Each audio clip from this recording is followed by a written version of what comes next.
Hey guys, this is Michael with Vinylholics, and I'm going to do an unboxing today of the almost famous deluxe of 6 LP vinyl box set that I just received.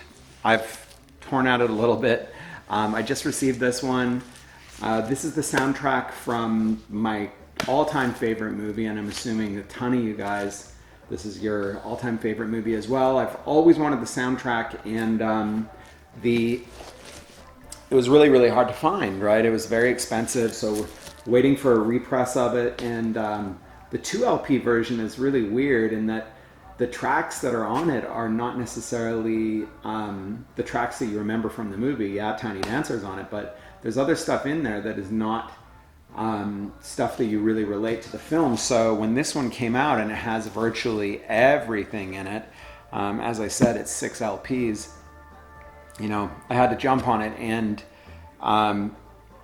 you know, it wasn't cheap. So, you know, for this box set, it is not cheap. And I think what we've really seen from, particularly with the Black Sabbath releases of their box sets with Paranoid and Volume 4 and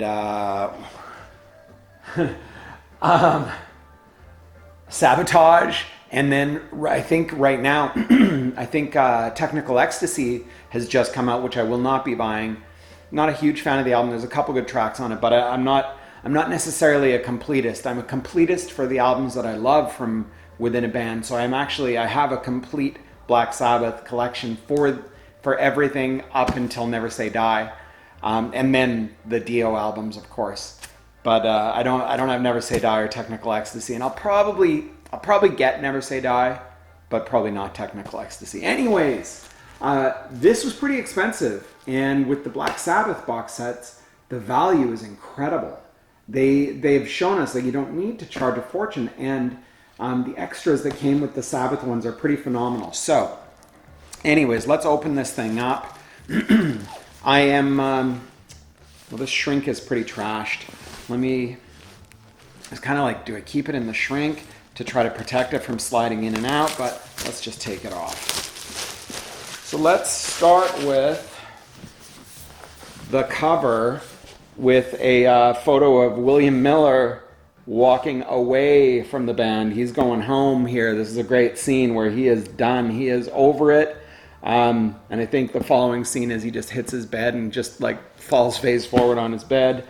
So it's a pretty great shot. The back of the box, Almost Famous, and then here we've got the post I Am a Golden God, stolen from Led Zeppelin. What was that book? What was the Zeppelin book? Hammer of the Gods. That they talk about Robert Plant saying that, but it's post LSD, I Am a Golden God, jumping in the pool, school bus just before Tiny Dancer comes on, great scene of the film. And you know, I've probably seen this film, I'm not exaggerating, I've probably seen this film 30 or 40 times. I am not as much today, but I'm a little bit of an insomniac. And before smartphones, I used to get out of bed so that I wouldn't harass my wife by tossing and turning so much. If I woke up and then my brain goes, because we own some businesses and it's constant stress and anxiety, rather than me toss and turn in bed, I would get out of bed at usually 2, 3, 4 o'clock in the morning and go lie down on the couch. And I always have no problem falling asleep in front of a TV or movie. So there's certain things that I would always put on that I loved that I would also fall asleep to, and Almost Famous was one of them. The other one was The British Office. I've seen that series so many times. As much as I like the Michael Scott character, David Brent, that's my guy. Anyway, so I've seen this so many times. I know every line. So let's open this thing up. First, let's start with the book. So I'm just going to take the book out and I'll put this aside for now. The book's cool. It's kind of, part of me is trying to figure out like what they were doing with this, because I've had a look at this. But, so basically it's the type of notebook that we would have had in school. I don't really get, I don't know if it's meant to be like a photo album, but it's kind of a canvas cover. It's, a textured canvas cover. You know, it looks like it's some faded ink on this. I like they threw some Lester Bangs on there. R.I.P. Pour one out for Philip Seymour Hoffman, who really is the highlight of this film for me. And every film that he's in. Make it rain! Anyways, okay, so that's what this is. Let's open this up. And what we've got first inside here, and this is where I don't really get what this book is supposed to be. Like, it's got 3-hole punch here. Is it a duotang? Is it a 3-hole binder? I just don't get what they're doing. I feel like when they put this book together, they didn't have a clear vision of what they were doing, and I think it could have been cool if they had it as one of those. Is that what they're called? Duotangs? Those little cardboard folders? I think that might have been cooler. Or like an old school photo album where you like rip the plastic open and plaster your photos inside. Anyway, so we've got did I just drop something? I did.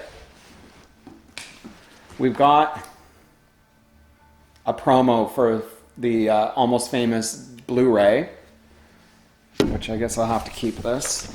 Then we've got the fake Rolling Stone magazine, which is pretty cool. Stillwater, just a bunch of stuff about Stillwater.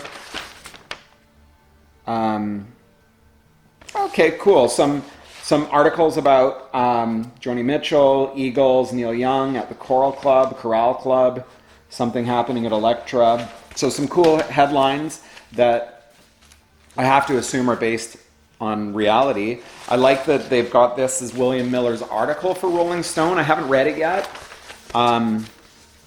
but I can't remember his name. What was his name? What's the Asian dude who's the acting editor of Rolling Stone during the film? Oh my God. And he was like the editor forever. Anyways, where he says that it's all lies and they can't use it. So it's like a big article. This is wordy, man. This is small font. Pretty cool photo with some color photos as well. Then we've got some ads. Oh, we got a little Quadrophenia ad. I got to go through this. This is pretty cool. Something about Russell for Gibson. It's a Gibson ad with Russell, which is pretty cool as well. Anyways, yeah, it looks, some thought went into this, which is pretty nice. And I like it. It looks like a Rolling Stone cover. Yeah, there's some pretty cool stuff here. As far as these notes, and this is where this is weird to me. Like, maybe you can tell me, like, did people have books like this? I'm 52. So I'm born in 69. I don't know. I never had a book like this where it had addresses here, but then 3-hole punches here, but I don't know. I don't really get it. So he's got a couple of things here, just little, look like notes, Bowie at home, that kind of stuff. And then we get to the concert tickets. And again, this is where I wish it was more like a photo album, because that's where all my concert tickets are, in my old photo album. So here we have Stillwater as the headliner plus special guests. We don't know who was opening for them. Sometime in 73. I wish they would have perforated this. It's not an expensive thing to do, and this is an expensive box set. Had they perforated this and made it like a real ticket, I mean, that's cheap to do that. So I'm kind of bummed they didn't take that extra step. This one has Stillwater opening for Black Sabbath. Is this going to be 73 or 70? Yeah, 73 as well, March 17th. When was this one? May 6th. So maybe the May 6th show is either a smaller club or the album broke huge and now all of a sudden they're headlining. Who knows? Then we get to the next page where we've just got some scribbled out notes. I don't know, I'm not going to bother reading it to you. And then we got some really cool imagery from the film and behind the scenes. Lots of great photos.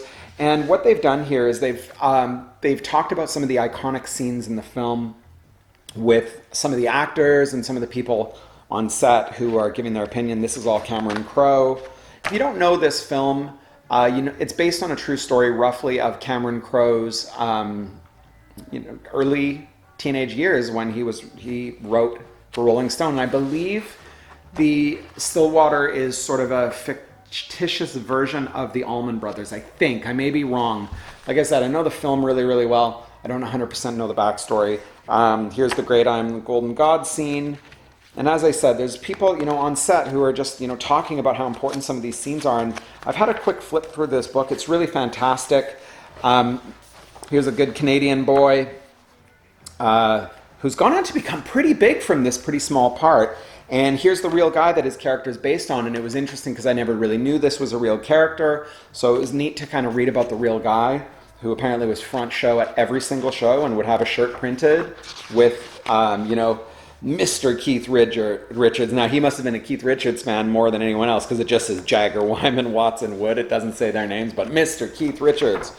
We got a couple of, I guess this is storyboard kind of stuff. And get through this. There's Cameron Crowe yapping. There's Cameron yapping with Jason Lee, and I'm not sure who the other dudes are because I'm looking at them upside down. I love Jason Lee in this film. I love when he's putting the shaving cream in his hair. It's such a cool idea. It's like I'm a hairdresser, so now I'm gonna try that if I ever grow my hair out.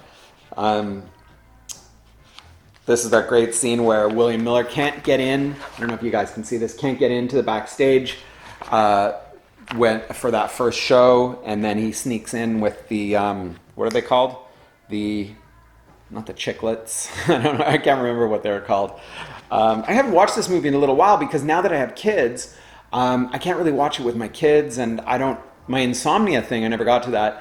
Now that I have a smartphone, I actually watch YouTube videos. You know what I go to sleep to now? I keep a headphone in the whole night. I go to sleep to listening to the robotic voice audiobooks of the Kiss tell-all books. So I've listened, Paul narrates his own and Gene narrates his own. I can't listen to Gene's, it's awful. The book itself sucks. But I do like Paul's voice, it's very soothing. But I like Ace's and Peter's because it's done in the robotic voice, and that just knocks me right out. I can listen to it for like 15 minutes and then I'm out.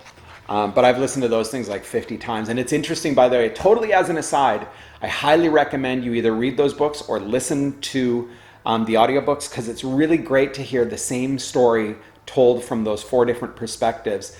Gene's is horrendous. He's the worst.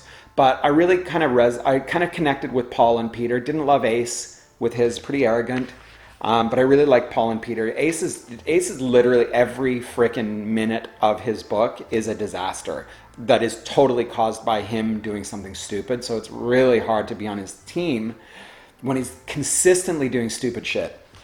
Anyway, I was going to say that's that great phone call where, right here, there it is right there, where Russell gets on the phone with William's mother. She's so phenomenal, Frances McDormand. She's so amazing in that film.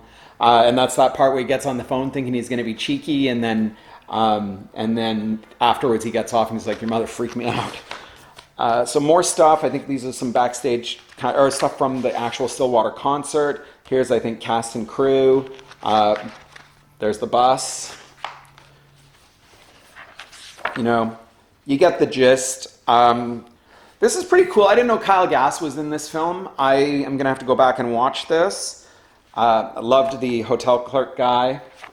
And of course, we all fell in love with Kate Hudson in this film. She's so great. And okay, so we'll get to the end of it. And then this is what I'm saying, where it's kind of like, okay, we've got a blank page of a notebook that's not really looking like a notebook. I don't really get it. And then here we have a Stillwater poster. I'm not going to bother opening it. Yeah, it is the band. It's a Stillwater poster. I don't really, I'll probably never open it. Back in the day, I would have gladly put it on my wall. But would I have put a poster of a fictitious band on my wall? Probably not. Probably not. Okay, so I'm going to put the book away. It's a nice touch, but, some of the extras that Sabbath gave, hell, in Sabotage, they gave like a copy of a Japanese single in there. It's pretty sick. And the Sabbath books are unbelievable. Like if I wasn't trying to keep those things pristine, I'd have them out with my little book collection over here. But I want to keep all my record stuff pristine. Okay, so I've not opened any of this stuff. I have heard that these are poly-lined, which is nice. I've also heard that the records are filthy. And Nice orange. Mine's clean. Yeah, people were complaining about paper. I'm like, how do you have paper all over your records if these are polyline sleeves? That orange is gorgeous. Did you catch that? That orange is beautiful, totally opaque. Yeah, totally opaque, can't see through it. Gorgeous orange. With a gold label. I have not spun this yet, so I don't know what it sounds like. I'm now super inspired to watch the film with my kids. My kids are like 14 and 11, so I think my 14-year-old could do it. The 11-year-old will probably fast forward a couple scenes. There's a little bit of stump. You know, they're nice, and they don't seem like they're static charged. I mean, they're coming out of this no sweat. So let's see what this one is. So this is disc. I can't, my eyes are so bad, it's like I need them for distance, not close up. Doesn't say which disc this is. Oh, here we go. This is LP 5 and 6. Okay, so I opened this wrong. So we've got some Nancy Wilson on this, Waiting for the Man Live by Bowie, some Stillwater, Cat Stevens, The Wind, great track. We've got Voodoo Child on here, which I don't remember the part that Voodoo Child. There's so much music in this film that you can't keep track of it all. Misty Mountain Hop, of course. Mona Lisa and Mad Hatters. My Sharia Moore. I had no idea. I believe it's Cortez the Killer that is for me the scene. I think they're playing that in the airport, and I've never heard this version of Cortez the Killer, but it's Neil Young, and all it's really the harmonica in that scene where they're walking through the airport and nobody's talking, and you just hear Neil's harmonica, which is, Neil can do more with one note on that harmonica than John Popper can do in a million notes. Not to shit on John Popper, but to me, soulless. I'll have Neil just kind of wail one note out, sort of like Billy Gibbons, ZZ Top. He can do, or B.B. King can do more with one note on one string with a bend than than a shredder can do. It's more meaningful. Rain Song, Bronny Orr, and side L is all Led Zeppelin. Rain Song, Bronny Orr, Bron Roar, sorry, I never know how to pronounce it, and then Tangerine, which Tangerine's like the greatest song. Let's see what else. So that was a black, these are all kind of matte, which is nice. Here's LP 1 and 2. This is one I should have started with. And great photo from the back album. I love the beginning part of this film where the family's just trying to figure out their stuff. And also, I still, there's so many scenes in this movie where I get chills. The one particularly for me is where his sister leaves home and she leaves him his records under, and listen to Tommy, You'll See Your Future. It's a little cheesy now, but it's pretty powerful. And then when he turns it on, and I have the Tommy soundtrack, and it is such a phenomenal album. Of course, my kids hate it, and my wife hates it, so I can never play it when people are around. Let's open this vinyl and see what we got. Okay, so this is not opaque. This is more translucent, and it's red, but it's kind of almost like a slight cranberry red. I'm surprised that they would have mixed opaque and translucent, which is weird. These jackets are wonderful. They're nice and thick. I will be putting these into my regular sleeves. Even when I get poly sleeves with a record, I never keep them. I always just put them into my own sleeves because you're always fighting the paper to get it in and out, that friction. Okay, well, it's nice that the two discs match on this. This is it's got a little bit of paper on it, but nowhere near what people were talking about. Looks really, really good, and let's have a look. So I guess because, it looks like they've done all this chronologically, so all the photos are more in line with the music from these scenes. So if this is LP 1 and 2, this is also the early part of the film with the photography, which is a nice touch that, they went that extra step to make sure the imagery kind of matched the part of the film we were watching. I love the kid who plays the young William Miller as well. I think he's so great. Especially when he, the scene in the bathroom or in the locker room where, the one dude's combing his mustache and then he's like a full foot shorter than these guys. And then later on he finds out that he's 2 years younger than he thought he was. Just hilarious. This is LP 3 and 4. Really nice blurry shot of Kate Hudson as Penny Lane. We're back to the black and white with just the one color here, which is nice. This about where I think they're about to deflower the kid. I think that's the scene. Um, yeah, excellent. Gosh, I love this film. I think I'm going to make my family watch it tonight. Let's see what the discs look like. Looks like they're going to be a yellow. And these are translucent as well. There's kind of a slight, either this is filthy or it's got a slight marble finish to it. Yeah, it's a little marbly, which is weird. I didn't think it was supposed to be. I don't know if you can pick that up, but it's definitely got a marble finish to it. I don't know. Like I've got some vinyl where things don't match, like the Iron Maiden one I just did last week. But then my Patsy Cline box set, that all matches up perfectly. So I don't know. It's kind of weird that they would have done translucent, and then this. Sometimes I think that when I see something that's a little marbly, I think it's just bad pressing. Let's see if this one looks the same. And don't be all upset because I used my fingertips to pull this out. People take this shit way too seriously. Yeah, this is definitely marbled, and I kind of don't think it was supposed to be. Weird. Okay, well, it looks great. I prefer a translucent vinyl anyway. I just like the look of it on my deck because I've got a plexi platter on that. So the translucent kind of shows a little more through. Looks good. Okay, well that is the 3 discs and the Almost Famous box set. I haven't spun it yet. I'm going to turn it on as soon as I'm off this video, as soon as I'm finished. I don't know if I'll do a review of it because, now that this is out, I'm pretty sure there's a digital copy. You can all listen to it anytime you want. From what I hear, the record's, the quality is really decent. I don't know if it was how it was sourced, but, I'm really happy to have it. And, I'm thrilled to have it in my collection, and I'm excited to hear it. And normally, I don't have any of the Tarantino soundtracks because it's kind of annoying to listen to what's her face screaming at people, get on the floor, I'll blow your fucking head off. I can't listen to that shit. It ruins the album for me. But with this, I'm actually looking forward to the sound clips. I hope Hoffman is telling him that I've met you and you're not cool. There's so much stuff on there that maybe because I also love these characters where there's not a single likable character in Pulp Fiction or in Reservoir Dogs anyways. So I don't need those sound clips. I don't need to be reminded. Not to disparage, those are great films. But yeah, this is my all-time favorite film. And I'm excited to give it a spin. Thank you for watching if you stuck with this. If you bought the box set, let me know what you think of it. And if you didn't buy the box set and you think that I wasted my money, let me know. Or don't. I don't really care.